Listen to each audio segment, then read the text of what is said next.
Idineklara ang Visit Philippines Year ang 2015 at para lalong makahikayat ng mga turista sa Pilipinas, may bagong pakulo ang Department of Tourism. Ito po ang 15 ways to have more fun in 2015. Alamin kung ano yan sa live report ni Bam Alegre. Bam? Maris, ayon sa Department of Tourism, maganda raw yung epekto sa turismo natin itong pagbisita ni Pope Francis dahil case study raw ito na kaya natin kahit anumang event. Kaya itong bagong campaign ng DOT sumasakay sa momentum nito. Narito ang ulat. Kung pumatok ang kampanyang It's More Fun in the Philippines ng Department of Tourism, narito ang sequel ng pamahalaan ngayong 2015. 15 ways to have more fun in 2015. Pwede daw mag-makeover sa pinakamagandang isla sa buong mundo o kaya naman mag-aral ng kasaysayan sa classroom na walang mga pader. Pwede rin daw mag-aral maglitrato sa tinaguriang selfie capital ng mundo. Tatlo pa lang yan pero nag-uumapaw na agad sa kasiyahan. Bahagi ito ng kampanyang Visit the Philippines at higit sa pagpapakita ng masasayang mga aktibidad sa bansa, ipinagmamalaki nito ang mga Pilipino. 15 ways to have more fun is very easy to write if you're writing about the Philippines. Kasi nga,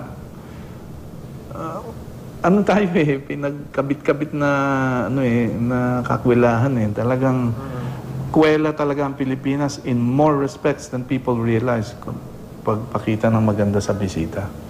Kasi pinagdudukutan natin ng dangal Maganda raw ang buena mano ng 2015 para sa turismo natin. Naipakita raw kasi natin na disiplinado at maayos na naidaos sa pagbisita ni Pope Francis.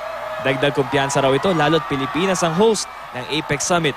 Ayon sa DOT, ang industriya ng turismo sa Pilipinas noong 2014, nagkakahalaga na raw ng $5 billion mula sa mga banyaga at 1.3 trillion pesos mula sa atin mismo, mga Pilipino. See tourism as a very viable source of business and employment for the people.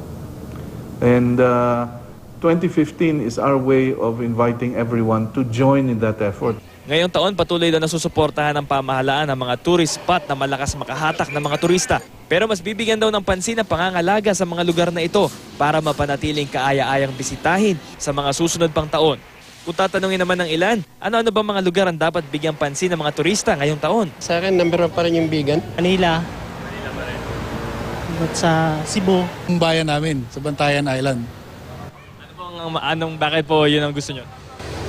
Yung beach doon ay pristine. Mas maganda pa sa Boracay. Maris, bago rin yung approach ng DOT. Ang tawag nila rito, modern tourism. Ibig sabihin na compared sa luma, hindi na sila mag-focus sa dami ng mga turistang bumibisita, kundi doon sa dami ng trabaho na nagagawa at saka doon sa sustainable development, yung napapangalagaan ba itong ating mga tourist spot. Balik sa'yo, Maris. Maraming salamat, Bam Alegre.